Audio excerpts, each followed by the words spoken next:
Welcome back, everyone, to the greatest disaster on the internet. It's the Four Heads Podcast. I'm Goldenboy. It's Reinforced. You got Sideshow and Bren. We're hot off of the thing at BlizzCon. We did it. They brought us back, and they told us to do the thing again. But we did it, and we pulled no punches. We did do the thing again. We pulled no punches. I think it was actually more mental than it was last time, because there was only one day, whereas last time we had 3 days to space things out. This time, we had 2 days. Did we?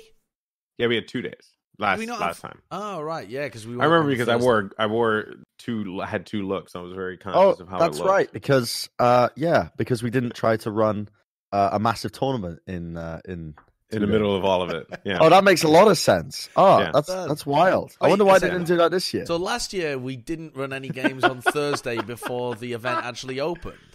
We didn't. Yeah, we didn't, because we did everything beforehand. Team India home after they spent $10,000 to get here before the event had even opened. That is wild. That is wild. That's crazy. Wild. It's wild. Huh. It's wild. Wow. So it happened. I'm very confused. Me and Johnny had a whole different experience on Friday that was like fun but very chaotic. How did that go? Well, it's actually hilarious because I loved every minute of it. Like, I was on that stage. We did rehearsals on Thursday, and I was like popping off. I was like, I've never been so happy doing a rehearsal in my life. Like, I was walking on stage, and I was like, whoa! Like pumping myself up, and like Goldenboy was like, dude, like, you're crazy. Like, I don't want to associate with you anymore because you're just yelling. Like, BlizzCon's not even open, you're just yelling profusely. And I was just like, yeah, like, this is me so and Zoe, sick. By the way, we're saying that. Zoe had the greatest interaction with Johnny, where she said that Johnny was socially awkward. Okay, why? What was this? I don't know why. I don't know. I don't know. Well, I mean, everyone's a bit socially awkward. I'm slightly socially awkward sometimes. But the thing is that Johnny kept saying it, but he kept saying it over and over to Zoe, and Zoe was just getting so mad. I was joking. No, but it's like if someone were to be like, Sideshow has a big forehead, and then Sideshow would walk around and just like guilt trip everyone, just like, well, you said I had a big forehead, just like I feel bad that you said I have a big forehead. Oh, it's just guilt tripping people into that. Yeah. So that's what I did on Zoe. I was just like, oh, maybe you should talk to me her because I'm socially awkward. And she was like, no, how can you say that? No. You were just guilt tripping her all weekend. Yeah, exactly. Yeah. Right. But I loved it. I love the red zone stuff. And I'm going to tell you why, because Goldenboy is sitting right there. He's tilted right now. He's actually super tilted, raising his eyebrows. And I had the greatest of times because it was like, we're sitting in front of a big crowd. And like, this is the first time I've done a BlizzCon event like in front of the crowd, because usually we're just hitting the back or whatever. That's true. 2016 World Cup, we had the crowd in behind us, which was super scary, by the way, because it was my first event as an analyst. But this time you could like look out and you saw the entire crowd. It was like a big hall, like it was massive. And then everyone left after the opening ceremony. But we'll talk about that later. But I just loved it because I loved sitting on that stage and just talking about Overwatch, and I had a great vibe going. So I loved it. Goldenboy, not so much, because he actually had to host. I just had to talk about Overwatch and just be like, oh, this team is cool. They have that player, you know, like sick compositions. This is what happens in Group A. This is what happens in Group B. GB did not have a great time. You know, what happened is really just that there was like no real plan for it, right? Like it all kind of just was, you know, the theme of the weekend was just like, you know, chaos incarnate. Yeah, that guy, it was really just shrug, you know, like that was the theme for me. So when we started, and I was on that stage like the whole time, and it was cool though, because had I known that like we could have gotten off, like when you told me that I'm the host, right, I assumed that like I have to be there. So I didn't know that like I could like come off the stage for a little bit and like chill. But the other thing was, because there were so many games going on, I didn't want to miss anything. Yeah. So, you know, because I knew that I had to host for tomorrow, and I wanted to make sure that I was like on top of my stuff for the next day. And I think that just kind of like, that just like tired me out like way too much. But it was fun and it was great. But I will say this much. Johnny, toward the end of the day, I looked at his face. You keep bringing this up. And you had this resting bitch face that was so funny. Like you I always have that though. No. You look like you were dead. Like you were done. And it's okay to have that. I mean, it's fine because it's an exhausting day. It just was so funny because I don't know. You know, I've just Johnny accepted that I have a resting bitch face. Like I think Like Bren and Sideshow, you've known me for a bit. I have a resting bitch face, right? I don't know. I don't really understand the concept of a resting bitch face. Like, is Like- it when people are angry when they just are supposed to be No, neutral? No, resting like when bitch you're face is- neutral, you could be thinking about like rabbits and cats or whatever, like something happy, but you have a look on your face, just like your cheeks weighing down your smile, so you just naturally look unhappy. It's like when Bren plays WoW, you know, and Bren Right. just sits there playing WoW, and he looks kind of like a drone. Kind of you like know? my mouth is just open. Hold on, I got a perfect look. Hold on. Yeah, that's the resting bitch face. Kind of like, Yeah, like yeah, like that, like that. That's basically. But that's Jonathan, basically what are it you was. saying that your cheeks are too heavy, so they drag down your smile? Yeah, I do have pretty big cheeks. But they're not. You What? got That's big so cheeks? nonsensical. Well, it's gravity, right? So the weight in my cheeks is dragging towards the ground. But you're young. It shouldn't be like that. It Your should muscles should be plump able to and- hold it up. I mean, there's gravity acting on your arms, but you can't.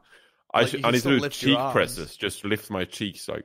Some people have stuff for that. Oh my god, what was I looking at? Like, I get the weirdest targeted ads. And one of the adverts that I got was something about facial muscle exercising. And it was like little weights, and you would like clip one to each side of your cheek, and you would do like face muscle exercises. why? I think the idea of it, the bullshit that they were trying to sell, and I mean, I don't know whether it is a bullshit or not, but it sounds like it.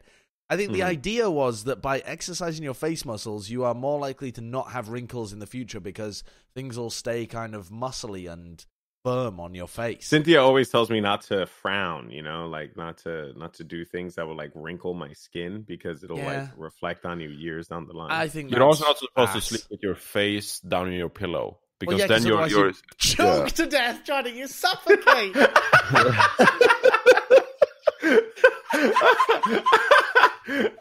No, you're not. I mean, like I get like what you're referring to is just funny because it's like you don't want to do that, but What do for you other mean? reasons too, you know. Your face down in the pillow.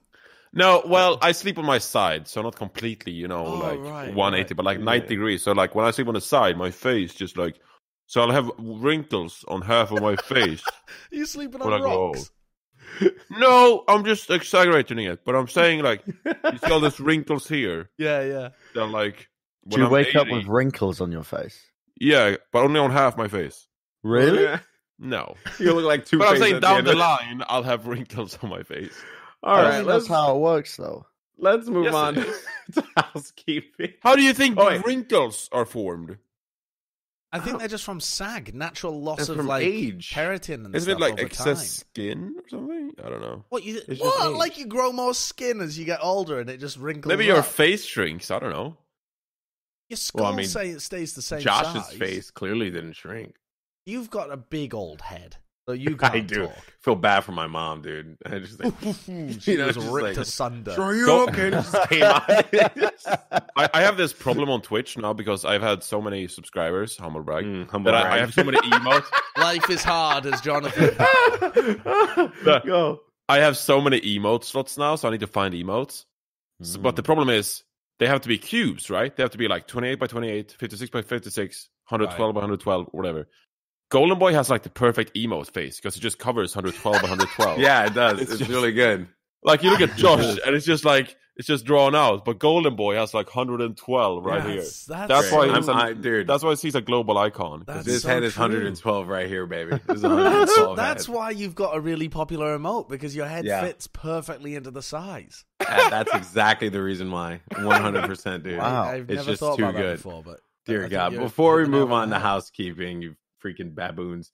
What is I want to talk about you guys, commentating. You guys were commentating again. Yeah.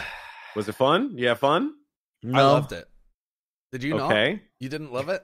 I did love it, but I hated the setup that we were on. Sure. Yeah. I mean, that was garbage. And But that aside, like getting back into commentary after doing the desk for a whole year, getting back to the roots, the Yeah. core.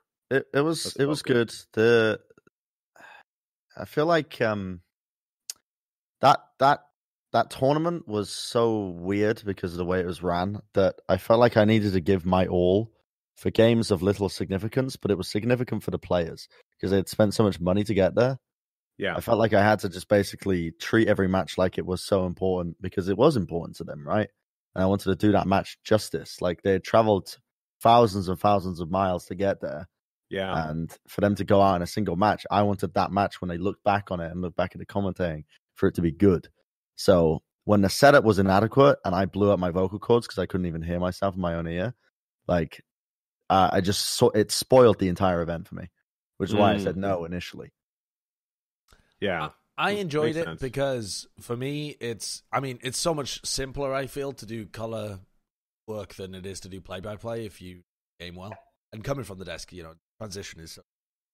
and I enjoy it because it's a lot longer to hit on the stuff that matters. Like, if you have a storyline going into it, like we had heard about a couple of the teams and stuff, you can weave that in a bunch of different downtimes throughout the game. You only get one opportunity to 6 minutes hit each point for me. Seconds to Yeah. so, I enjoyed it a lot. I thought it was really good. I'm excited to do some more of it. Did you guys get more like excitement casting? Like, did you find it more enjoyable? Like, was it a different experience? It's easier to dive into the game and immerse yourself in the game when you're casting, for sure. Yeah. Like, for the Overwatch League, I think if you were casting every game, or if you were casting even the garbage games, you would get lost inside of them. Whereas when you're watching them, you maintain a critical distance. Like, you can step back and you can think about things for a little longer because you don't have to immediately start thinking about the fight. You can wonder if something's a mistake or not. About the big picture a little more. But also, there are some games that are just so boring when you're watching the Overwatch League that you zone out. And if you're casting them, even the boring games, you get very involved. You have to be trying to present. Yeah, it's kind of like that. Like when I did AEW, and it's just easier for you to be more active mentally when you are when you're commentating a game. Like you're just like I could pay attention to all these different things, right? When I'm like hosting desks and like trying to jot down notes and stuff. But the reality is that like like to your point, like especially as a host, like I'm really just teeing up you guys, and then that's it. But as a commentator, I'm like focusing way more on like all the things that are going on. And then it was like that when I would do like pro wrestling. Like I just sit at home and I watch pro wrestling.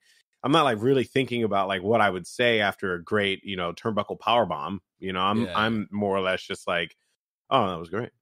And then that was it. And then I just move on into the next segment. But then when I was actually there doing it, it's just a much different beast. Tell you what, the most fun I've ever had doing any type of commentary though, when I was stuck and my visa wasn't there.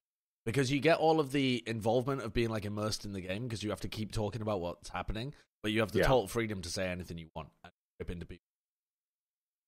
People aren't expecting a polished product from you or anything that would be going out to a large base. It's just what viewers want.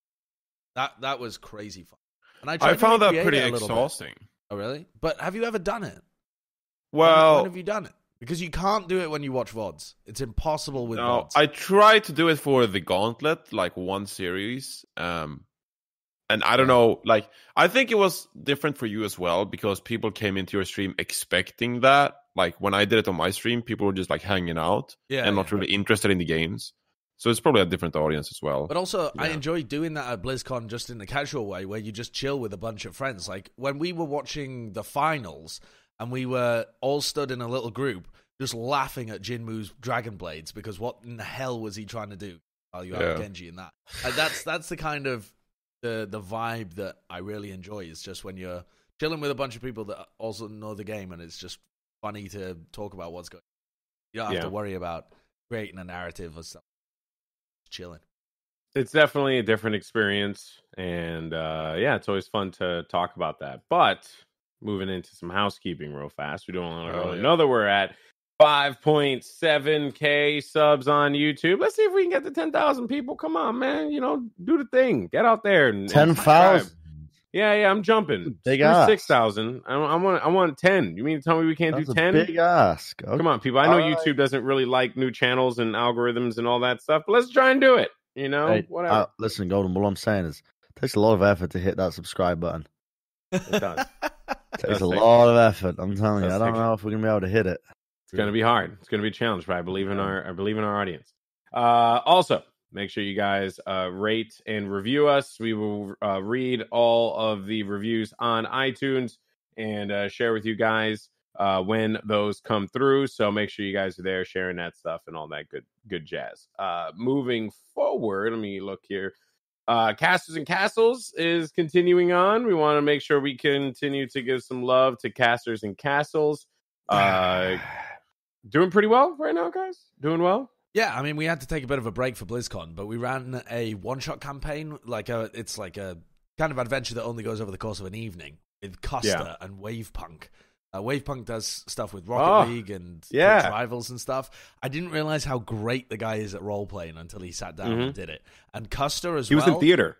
Was he really? That makes so much sense. Yeah. He's in theater. That makes a lot of sense.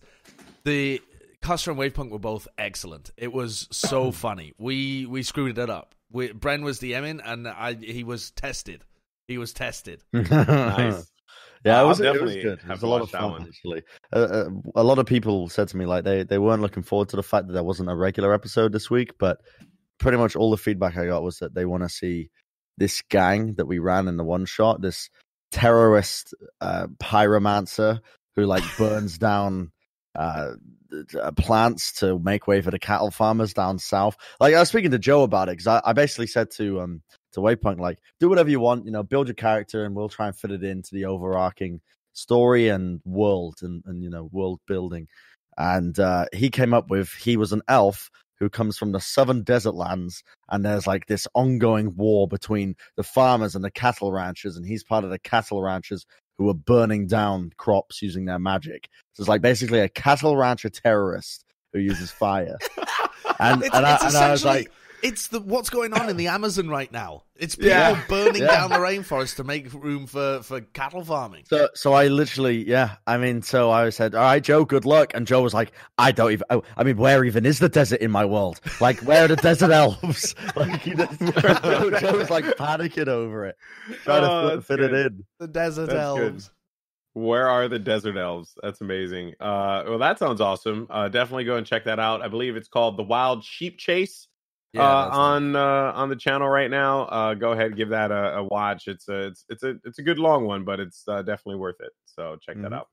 And then, as we mentioned previously, we just came from. Oh wait, one more thing. Oh, I completely forgot. One big thing. We're getting shirts, y'all. Oh, there we go. We're getting shirts. That's pretty cool. Yes, the Foreheads are getting its own merch line. It's going to drop November 7th. Did we get a time? Do we know the time? Thursday, 12 p.m., I think. 12 p.m. Oh, there you go. 12 p.m. Pacific or Eastern?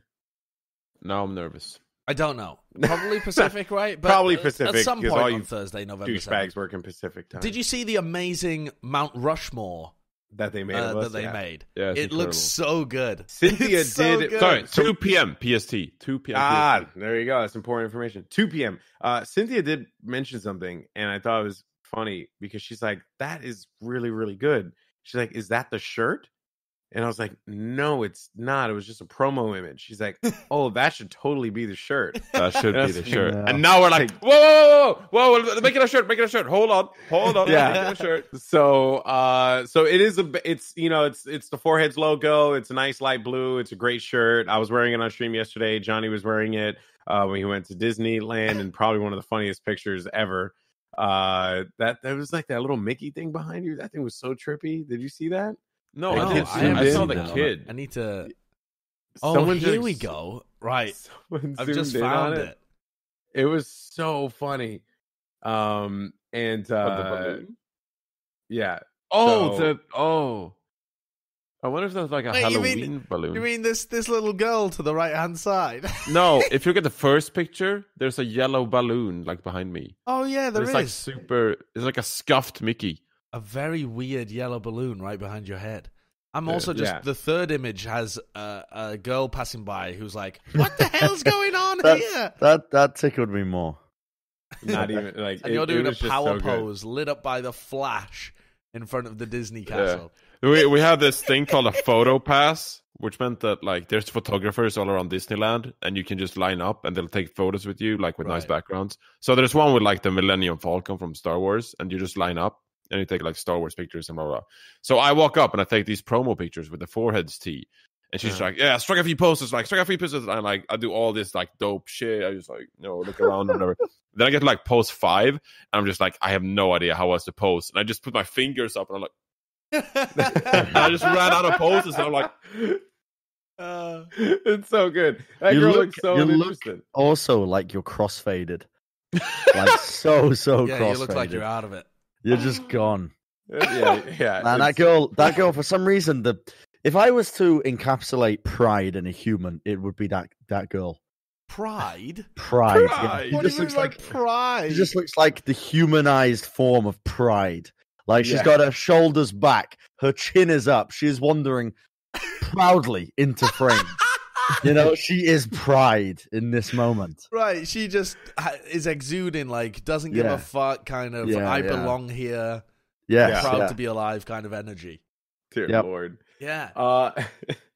So that's coming out Thursday, November 7th, day before my birthday. So I said on Twitter, if you don't buy it, well, then you're a horrible person. What are you doing for your birthday? Nothing. Yeah, because I'm turning 30 freaking 2. And I doing anything for your birthday? 32. Hell no. Holy moly, 32. I'd rather not talk about it. You are old. You are so old. Dude, Alex, when did it feel like you were getting old? Because none of us have experienced right now, that this yet. Conversation. Really? It didn't feel old when you hit 30? No, it didn't. Honestly, I just ignored it, and I just moved on with my life. I didn't pay attention to it until the Overwatch community unanimously started calling me a boomer, and it wasn't until then. So deadass, like, I posted a story on Twitter, but like this is like how it happened. It was like the saddest thing. So I was walking out of the venue. And I'm so proud, and this kid just yells, "Goldenboy!" And I poke my head back out because I had exited the venue, and I was like, "What's up, man?" I give him thumbs up. He was like, "You're a boomer." I was like, "Oh shit, dude!" I was boomed at that point. It was done. And then there was this kid who, like, he came up to me because I was like chilling with Matt, and we were at the Sheraton, and then he comes up to me. And he was like, "Hey, I was one that yelled that you were a boomer, and I saw your tweet. You should have tagged me." I was like, "I don't know who the fuck you are," He was looking for clout after insulting. Yeah, he was looking for clout. He was looking for clout, and then on top of which, then like he was like, "Yo, could you sign the front of my shirt? Not the back though, because the back's only reserved for goats."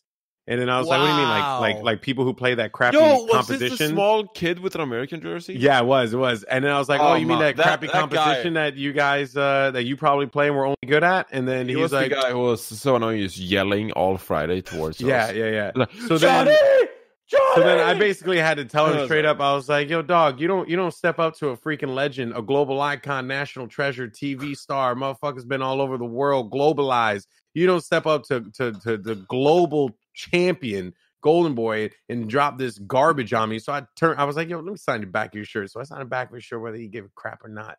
He was such an American kid. You legit ruined his shirt. I ruined his shirt and I don't give a crap, bro. Yeah. I don't give a crap. He didn't even ask me to sign it. You know why?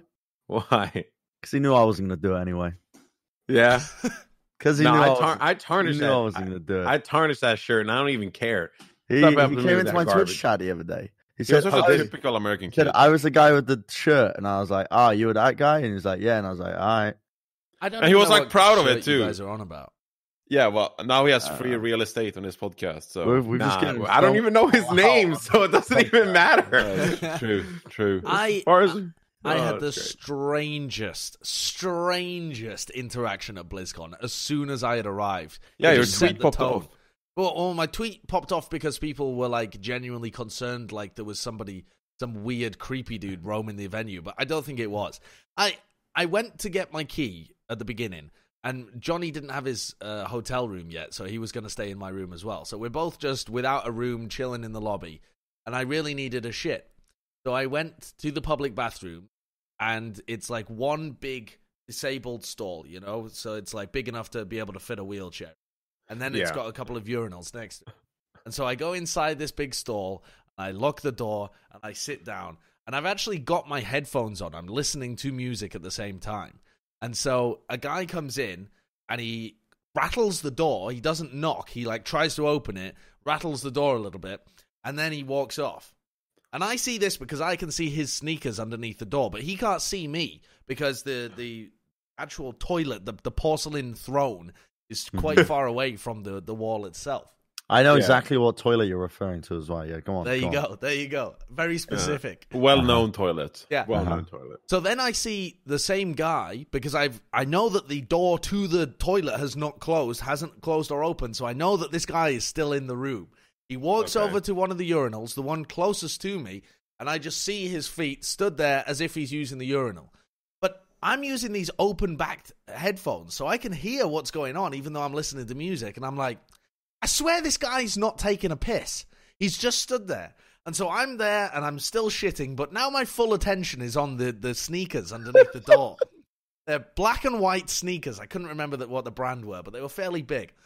And it just carries on going for a while, and I swear we're about 4 minutes in now. I'm on to the next song, and this guy is still stood there without just a hint. And I'm like, okay, some people have performance anxiety. They can't piss when there's somebody else in the room. Well, clearly you didn't. You're there for 4 minutes. You can't go into shit. town. So It takes me a while to shit. It takes me a while. it really does. It takes like 10 minutes. I'm a quick pooper. I was dropping the really otters off at the pool.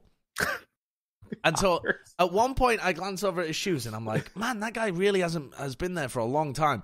I look upwards to the top of the stall and there's this like camera just peers over the top. Just a phone just appears over the top of the stall, and then I look at it and immediately as soon as close it.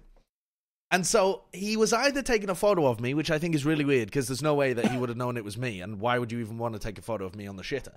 What I think he was doing was using his phone as a periscope to be able to see whether anyone was inside, because he's just socially anxious that he doesn't want to knock on the door and ask if anybody's using it, but he's concerned that he didn't properly rattle the door, and so he wonders whether, like, is it really locked?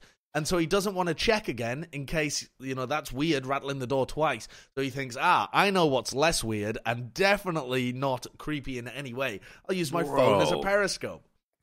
But I would look for the shoes. You've read into that. Yeah, as soon as you started talking about the shoes as well, Josh, I'd be on the hunt for this fucking I did. dude I was on the hunt. And as soon as I came back out into the lobby and sat down with, was it with you, Bren? I think it was either you or Jonathan. I sat down with maybe it must have been Jonathan then. I sat down with Jonathan in the lobby, and the guy opposite me in the lobby, sat about 3 feet away, had those shoes on.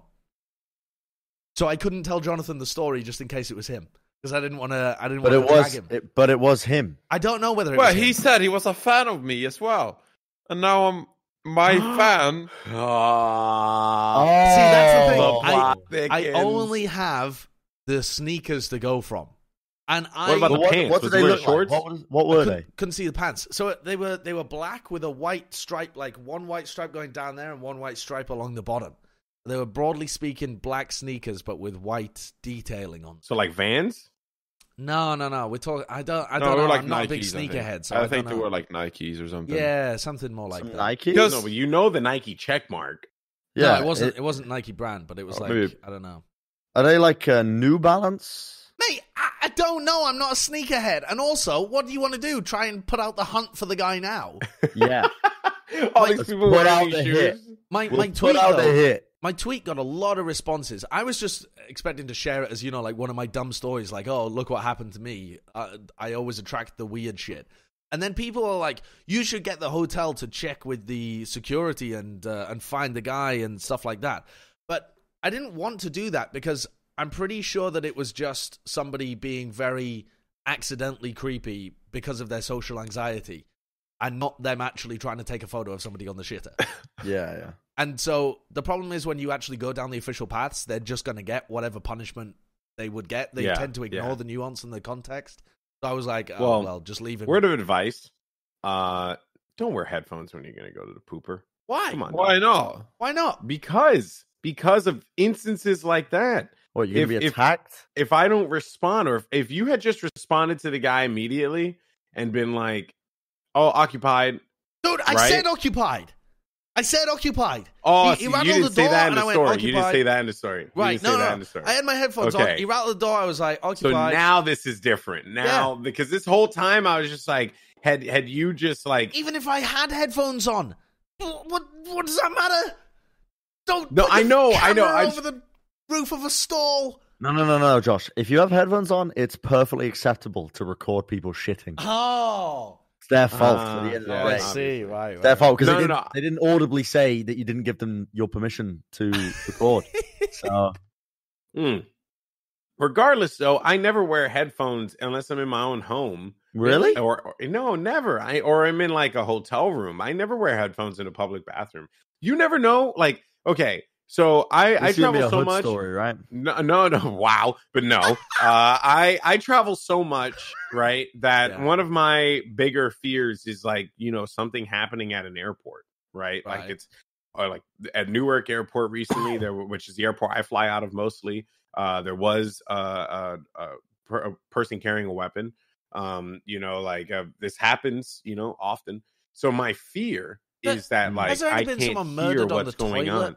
No, but I can't hear what's going on around me. And I just like the idea of being aware of my surroundings at all times. Elvis was not murdered on the toilet. And we can either confirm or deny that Elvis wasn't murdered on the toilet. Alex, that's that street smarts right there. Because I do. You were going to say that hood. That's that hood shit, right? Yeah, no, I was about to say. No, but I do the same when I'm in Gloucester. I don't listen to headphones and stuff when I'm out. But the headphones I was using anyway were bone conduction headphones. So they don't even. There's nothing even inside your ears. You can still hear everything. They're like specifically designed for when you're cycling and need to listen to traffic. Terrible headphones. They're relatively good and they're useful. They're functional. I actually left them at BlizzCon, so if anyone finds them, you lost them? Yeah, I lost them. What the hell was wrong with you? I don't know. I had them in my pocket and I went out drinking and they weren't in my pocket anymore. Oh, you were pretty sauced up. When? Wait, what? Really? Do you remember what you did what to day? me? Do you remember what you did to me in the courtyard? So my only goal for BlizzCon was to not get super drunk like I was last year, and I got pretty drunk. And I think I slapped Bren in the face with a pizza. Yes, you did. Wait, at BlizzCon? Yes. This year? Yes, this year. I had not seen Josh the entire evening because I was trying to do the rounds and meet as many people as humanly possible. And I see Josh and I go up to him and you're looking pensive is the word I would use. Okay. You're staring off in the distance. Yeah. And you're just kind of like, chewing down on something. I'm like, oh, what's going on, Josh? And you're like, oh, not much. And you just slapped me with a slice. No, there must have been more context than that. Wait, with the toppings? You just slapped me with a slice. And all over my glasses and the corner of my head, I am greased up like a fucking newborn baby. So good. And I've got pizza sauce dripping down me. And I'm like, what the fuck did you do that for? And then you did it again. You doubled down. You did it twice. Why did I do it? Because you were fucking slaughtered. But what? But there must have been some trigger. Nope. You just said, "Oh, hey, how you doing?" And I slapped you in the face with a pizza. Yep. Yep. I mean, guess I did drink more than I thought. Unbelievable. Yeah. How many always the crazy Moscow one, mules did you have? How many? I had a lot, and then it got to the end of the night, and everyone had stopped drinking, but people had bought bottles and stuff. So I was drinking like out of shared bottles of like. Oh. What's the one that tastes like cinnamon? It's like Fireball. Yeah, I was That's drinking like a lot of spice. Drinking out of a shared bottle between like 20 people of Fireball and like a shared Fireball's bottle of 5 worse. people of vodka and stuff. That's okay. Like that. I mean, it's like it practically disinfects itself, No.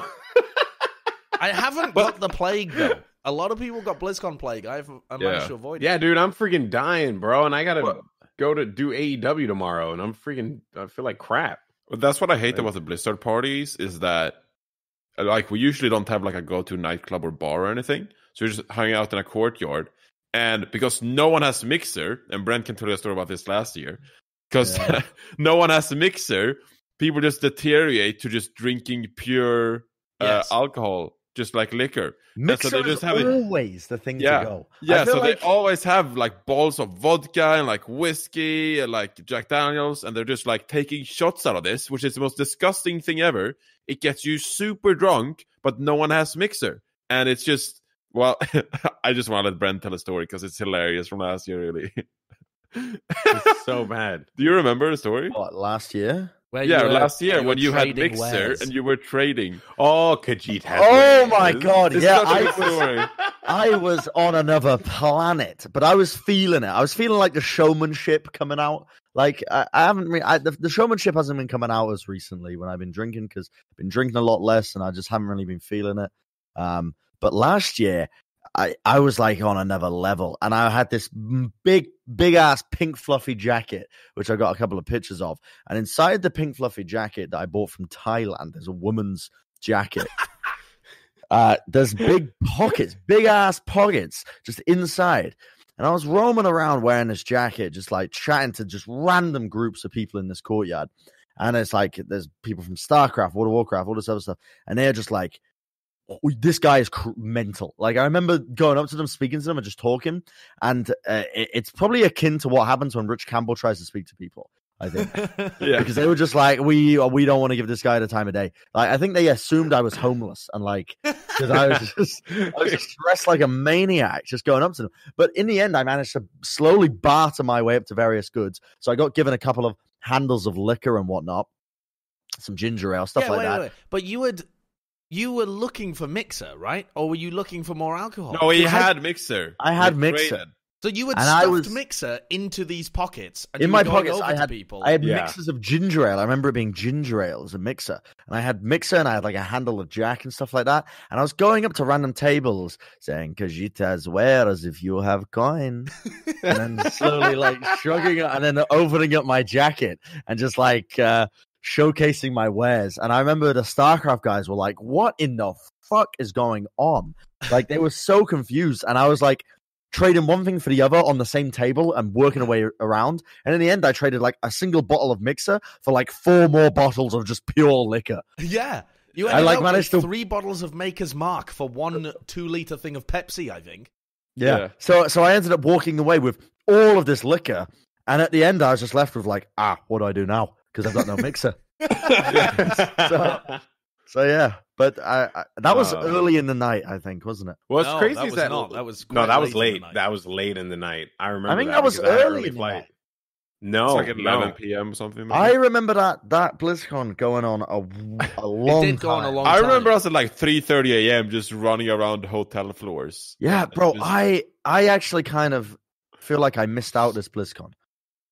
Because it I was so do much not. fun last year. I I rode think squash this into year was battle. pretty chill. Yeah, it was so much fun Wait, last year. what? Last Yeah. year, I jumped on Squash's back. You know Squash, the big Yeah, guy yeah. who's like the super fan of the London Spitfire? So he came up and he was like happy to see me, and I was like, Squash, what up, dude? And I hopped on his back and had a bottle of alcohol, some shit like vodka or something. And he was asking where the bar was, and I told him to charge. And there's just there's multiple videos online of me hopping on Squash's back like he's a stallion and riding him towards the battle. And He's by quite battle, stallion. I mean the bar where there was a bunch of alcohol. But it's Oh just, my I'm God. sauced, I'm sozzled, I'm out of it. This year though was crazy because the Sheridan, that Sheridan area never was like that was packed. Like I remember last year, there were a lot of people, but it was like a lot of casters and players, and it was like all of us. And And I Public don't know, I found guess it now. yeah, and I think someone shared it somewhere, and then it just got flooded with Yes, like, yes. and not saying like it's a problem, right? To like be with folks and stuff like that, like people come out to the event and whatnot, like that's perfectly fine. But it definitely was just like it was a little too much for me. It was like not what I was expecting at all. 'Cause yeah, we- It's agree. also all the teams that play in the prelims. I mean, there's just so many more. no, but players it and wasn't. It coaches. wasn't that though, man. It wasn't that. It was they were like attendees, and they were Yeah, like, it was a lot of attendees, I think, John. yeah. It Like, wasn't when I was even a rolling party. around, like I didn't even get to like I literally physically could not move to the other side of the courtyard. Like I spent Yeah. the entire time in the one part of the courtyard just chatting to people. And it was just weird. Also, actually, I'm not gonna say. I don't want to put a damper on the podcast. Like I was basically just gonna call out scummy practices from people at events like this, at after parties. Yeah, I Just I think overall people were just a little weird this year Were for they? good reason. I some people were. I was slowing down a little bit, but I wasn't getting too drunk because we were surrounded by so many fans, and I didn't want to just like do some crazy shit, and pop Sure. off, right? But I was looking around and noticing a lot of times, like some women were there, and then they would just be hounded by some dudes, and they would actively try and like get away from these guys, and they'd just be following them around. And I'm like, dude, this is just like, yeah, it is uncomfortable. So I tried to make an effort in the courtyard of like, not white knighting, but just being like, oh, is that your friend? Are they okay? And they'd be like, oh no, thanks. And then they'd run over to them and go pull them away from people.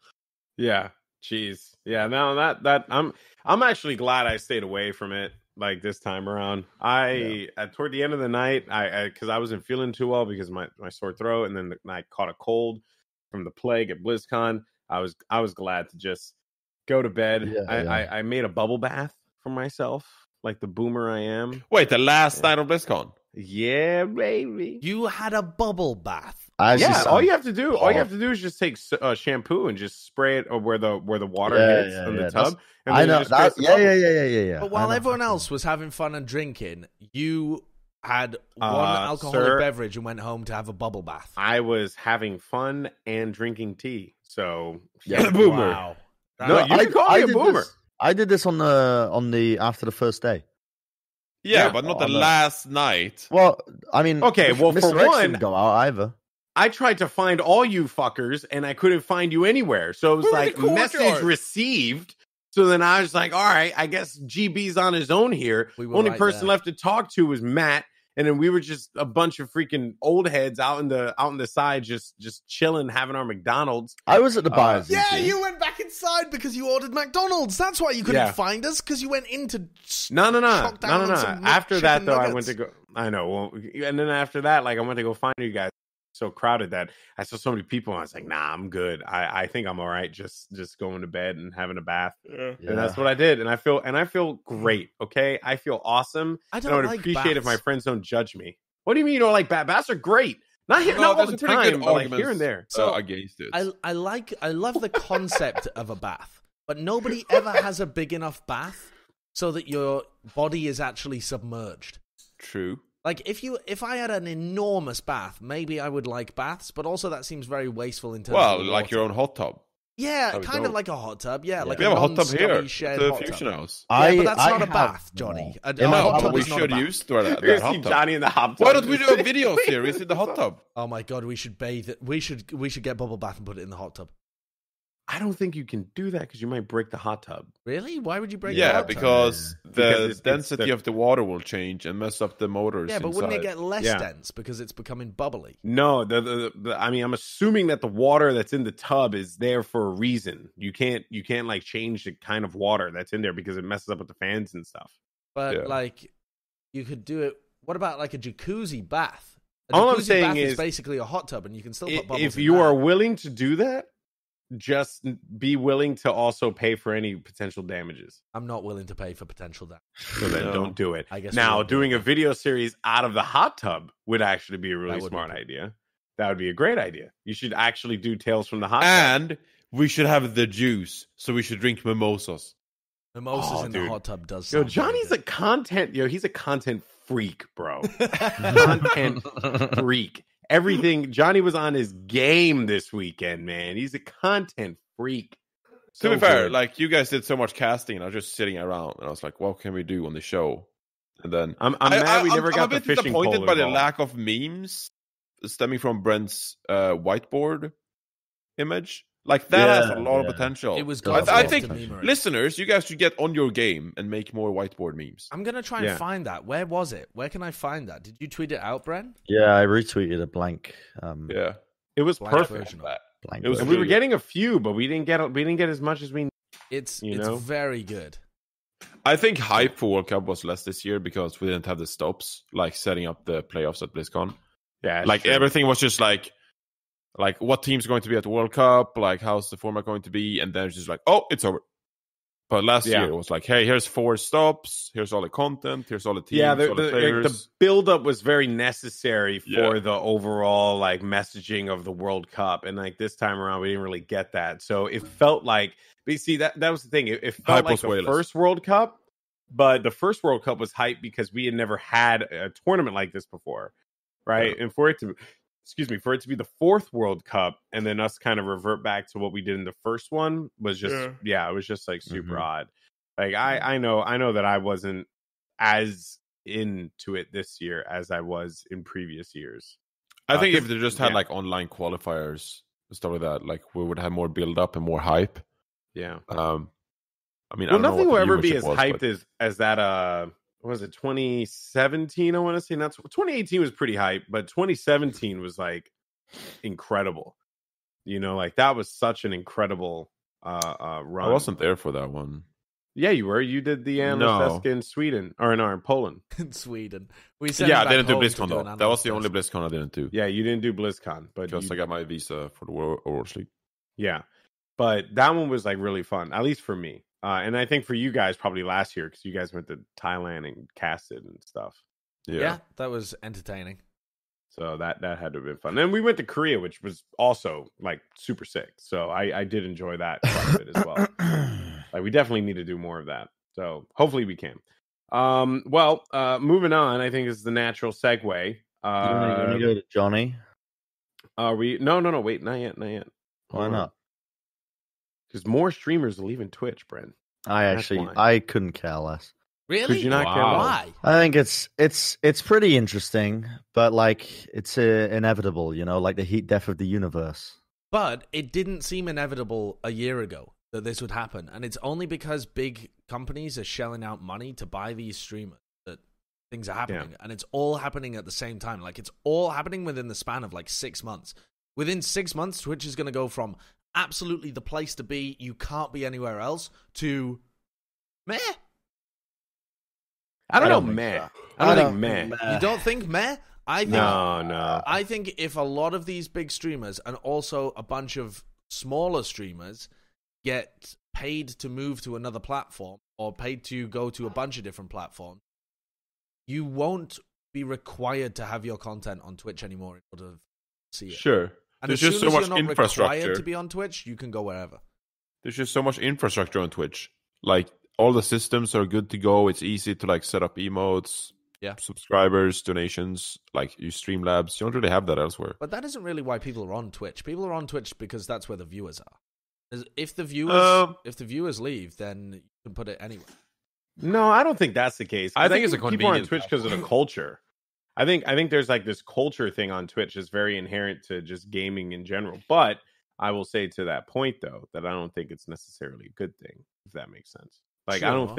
I think the Twitch culture at times can actually be pretty detrimental. I think there's also a very heavy gaming culture on YouTube as well. And I think that if YouTube actually manages to attract a bunch of people, a lot of people have very big YouTube channels. And if YouTube prioritizes algorithms so that those big YouTube content creators can become big YouTube streamers, then that's gonna be. But that's also like kind of unfair, though. You know, that like to me, like when I hear that as a small content creator, that really, really bothers me because I'm like, oh, so you're just gonna artificially like inflate this person? But it's not artificial. They've already built up an enormous fan base. Like they've already put in the hard work, just in a different medium. It's like, for example, if you had a bunch of Twitter followers. And you start streaming for the first day, and you instantly have a big fan base because you already built up a fan base on the platform. That's what it is, except the platform is the same. Now, interestingly, YouTube at the moment, as far as I'm aware, actually fucks YouTubers over that already have big channels because their streaming view time and amount of viewers and that kind of stuff gets put in the same pool as their normal video statistics. And so their videos get recommended less because their streams didn't do as well as their videos normally do. Yeah. Oh, sorry, it's Stella. Which is insane at the moment that YouTube is actively making that's a it bug, harder. Right? That's a bug. It's not a bug. It's just how their system works at the moment. I don't know whether they're going to change it. At the moment, their algorithm is set up so that if you stream and you don't do as well as your videos do, it actually pulls down all of your averages. I think the bigger story to take away from all this, and it's something I didn't really expect, because when Nick30, who's a very popular Fortnite content creator, switched from YouTube to Twitch, I had assumed that YouTube was like, well, whatever, you're still producing content on YouTube, and he is, and his channel still continues to thrive. So I am shocked that they made the play to get a streamer from Twitch and bring him over to YouTube, because I thought that those days of YouTube doing that was done. When I worked at Twitch, that was the battle that we were facing, was that YouTube was starting to create this YouTube gaming model, and they were trying to, get into the space, the live streaming space. But then Fwiz put out a tweet, and he's not wrong. I'll see if I can find it for you guys, where he basically stated, like, there's just so much hours consumed of content on here. I put it in the doc for you guys so you can pull it up. Sorry. Bring it here, and bam. Come on, computer. Well, he also tweeted a while back that 83% of gaming content is consumed via VODs and on YouTube. And that's why I'd assumed that live streaming wasn't like going to be a big thing. But this tweet basically, do you have it up yet? Yeah, I've got it. It was like 200 million people come into YouTube every day to watch gaming content, making us the biggest gaming platform in the world. The ability to do live and upload to grow your audience makes us a unique offering to creators, and we're excited to accelerate our live products in 2020. The last sentence there, we're excited to accelerate our live products in 2020, kind of surprising, because on top of that, today, YouTube had announced that they were rolling out a new feature called Super Stickers. And Super Stickers are essentially like Super Chat. And this is also another article that I'm going to put in the doc so that you could pull up and take a look at. I need to go my nose for back. Go for it, baby girl. So Super Stickers. Oh, these. Yeah, are basically like cheer motes, or like in Mixer has this as well, these stickers. But this feature comes out today when Jack starts streaming and all that stuff, and which, is great for him because hopefully a bunch of people use it. But it's kind of shocking that, like, they're going into this, and this kind of came out of nowhere for, I would say, like the general populace. Whereas, like, when we heard about YouTube gaming, we knew that it was happening, we knew that all this stuff was rolling out very soon, and now YouTube's just not caring, and they're like, you know what, we'll just dump it out whenever. We have a rollout plan. You guys don't need to know. We don't need to make it flashy. People are just going to use the platform anyway because it's freaking YouTube, and everyone's going to use it no matter what. So I don't know. It's pretty wild. I hate the idea of this compared to what, honestly, it looks like the most generic messaging app sticker stuff that you could possibly get. And the idea of using these and not being personalized to every channel, I think they've just totally missed what makes Twitch emotes so good.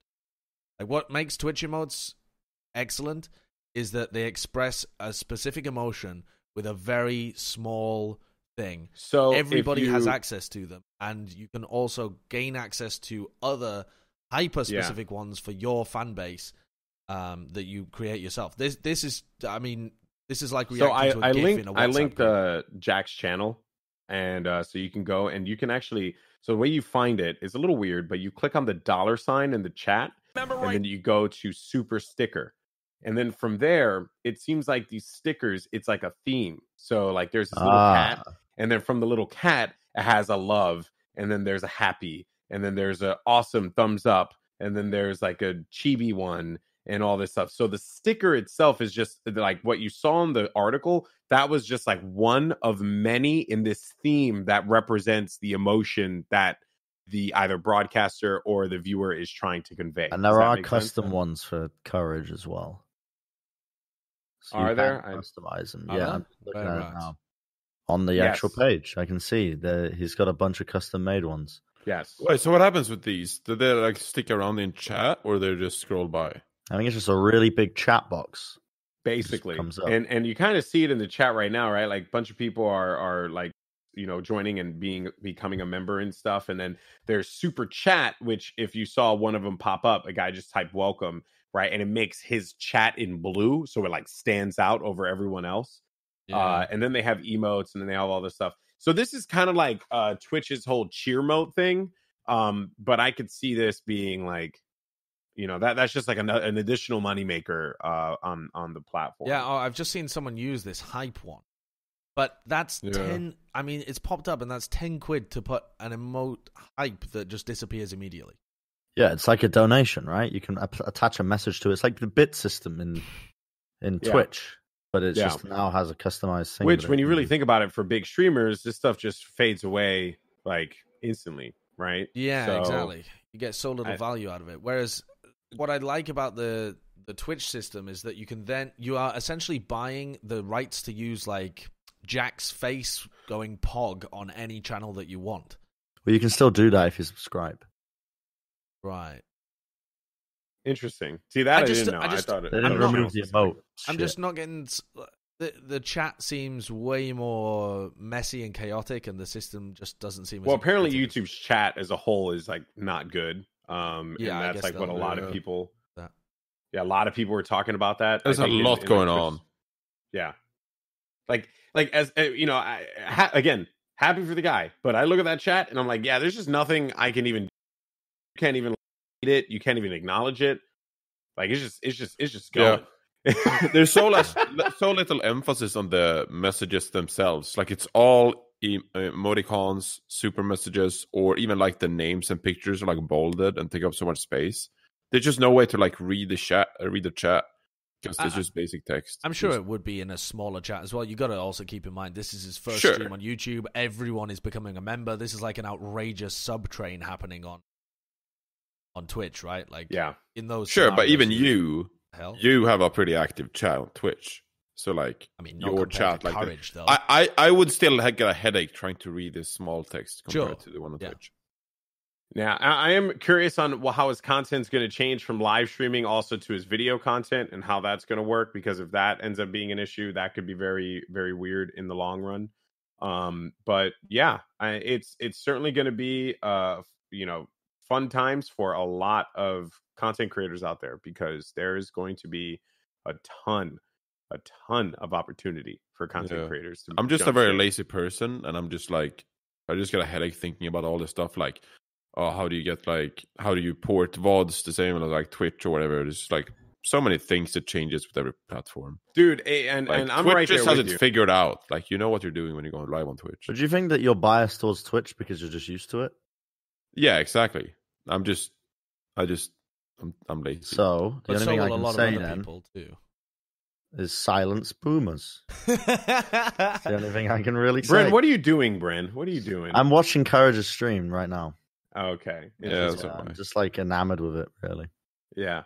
I do think that the future is very bright, though, for a lot of content creators. Like one of my favorite streamers, Cathalion, moved from Twitch to Mixer, and he was probably one of the more cool. I think he's the one that I think Mixer needs more than guys like Shroud, because while Shroud does bring numbers, and even for like Ninja brings numbers, Gathalion's like a very like hyper community focused individual. Like he's been tweeting as well, like, hey, I want to play more with the Mixer community, so suggest some people, I want to meet them, and so on and so forth. So I'm hoping that we start to see more of that.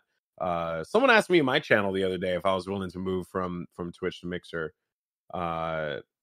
It's weird for me because, one, I'm not a streamer. I casually stream, but also I used to work there. So and I have an email on the site, and it just feels weird. And if I were to leave, that would just be awkward. Sure. So yeah.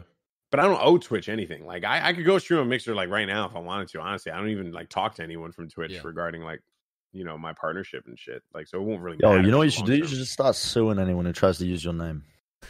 So I can't. Wait, what do you mean? No, I can't, because Amazon actually owns the Whatface.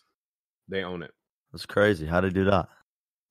So they must have paid you so much money. No, actually. So what happened was, when I joined the company, right? I as an employee, you had the ability to have an emote when you were there, right? So that's why you see so many global emotes. Yeah. And a lot of them are old ones too. So this emote that was made by a friend of mine who was a caster who couldn't use the emote because it was my face, and it got denied, and he just gave it to me. When I uploaded it onto Twitch, it was because I was an employee of the company. I didn't get it uploaded to Twitch for any other reason other than me being an employee. So because of that, they were like, well, you worked here, like you reap the benefit of working here, and then you got the emote. You can't really like want money for it. And I never really did. The only thing I really wanted access to was the just the ability to make merchandise if I wanted to with the what face. Yeah. So I'm able to do that, no problem. I can make any merchandise I want with the what face. But I do not own the what face. Yeah. But then it was different for guys like Scoots or Gutex with PogChamp, right? Because for Scoots, they just put it on the site. He was not an employee. They just put it on the site because he was a friend of, the company, and they put it on the site. And then when Amazon's in and they're like, oh yeah, we want this emote, sign away the emote, Scoot's like, nah, pay me for that. So then they were like, no, we're not. And then he took the emote and then he now uses it on his channel. So that's basically the long and short of it. So, but yeah, I don't know. Will any of you guys move over to other platforms? I wish I had a global emote. That's what you took away from all of this? Yeah. Well, I'm sort of salty because when I came up in esports like 5 years ago or whatever, it's like I had a good friend who was working at Twitch at the time and like moved to San Francisco and all. And then I just made a really funny face when I was drunk once. And I think he seriously wanted to make it like global emote. And well, we just couldn't come up with a good name for it. Like What we was just the couldn't come up with a photo? good name. I can't remember. I'm gonna You try to can't find it. find the photo? Come on, but it man. was so long ago. It was like 5-6 years ago. I was in Romania for DreamHack Cluj-Napoca. Oh, at the yeah. time, I remember. That was 2014 or something. Yeah, it's not that long that nice. It was a sick tournament, by the way. Yeah. But we just couldn't come up with a name for it. And so when I look back, I'm just like, how would my life be changed if I had a global emote on Twitch? It could be big. When I was a pro player, everyone was spamming my emote, like it could have become a thing. Like, who knows? That's funny. That's funny. Anyway, that's just me being selfish and but egotistical. you wouldn't think about, any of you guys wouldn't think about moving to another platform? Yeah, I mean, definitely. I'm just not an influencer, I feel like. I have a small community. I'm a community guy, but like, I can't advertise and benefit platforms like the other big personalities. I can't advertise a new platform. Yeah. Like I have my community crew, but I can't sell, I can't market things the way those bigger people can, I feel like. Sure. Very, I don't know. They follow them as if they're the Messiah at times, some of those. Sure. Yeah, but it's even like just your personality and who you are as like Tim the Tatman does a bunch of like ads and stuff because he's good at like selling products or like selling I know like but it wasn't always Gold like Glove that, does though, things right? for like Nvidia and stuff, I think. But it's just like those people are just like they have so much charisma that they can like sell platforms and like bring people together. I just play Reinhardt and people just show up and I'm like, you guys are awesome. I love you guys. I don't know. I don't necessarily believe that. I mean, this isn't like a a feel good session here. But I just want to be like, you definitely can, right? Like anyone can. It's all about like authenticity. If you're you, that's all really people ever care about. They don't necessarily care about your ability to like act and market things. If that's the direction you want to go in, by all means, like go ahead. But they care about your authentic messaging. So if you on your channel were to say to people, and you like, this is something I firmly believe in as well, but like if I had a product, right? Like for example, this is my keyboard, the Matrix keyboard. It's one of my favorite keyboards. I love this thing. It's awesome, right? I could talk about this thing confidently because it's a product I use.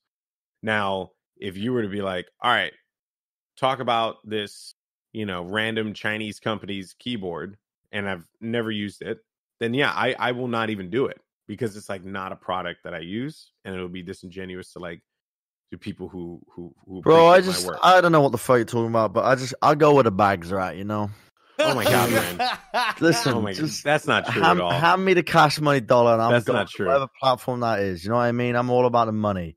So at the end of the day, money, when you get to around 80K, that's really about the peak happiness. So just So You're still so full of crap. What do you mean? Because you care. no. Yeah, you do. drip No, or drown, not really. baby. Drip or Drip or drown. drown. Drip or drown. baby. Yeah. Drip or drown. I care about making cool shit. The platform doesn't matter.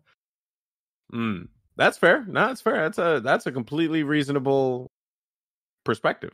Because platform So shouldn't matter. I'm going to go to the platform that gives me the greatest benefit of creating that same content. Yeah. If I got more value about bringing it to this place, then I'll do it. Yeah. All right. There we go. Bren's in it for the money. He doesn't Drip or care about anything drown. else. That's all I know. Instead of ending on Bren screaming "drip or drown," Johnny, I think you have a wholesome story for. Yes. Yeah, it's not really a story, Okay. but I think it's a bit of a cute, wholesome thing that I didn't know about. Maybe you knew about it. It wouldn't surprise me if Josh knew about this. But I'm going to post this link. He kept this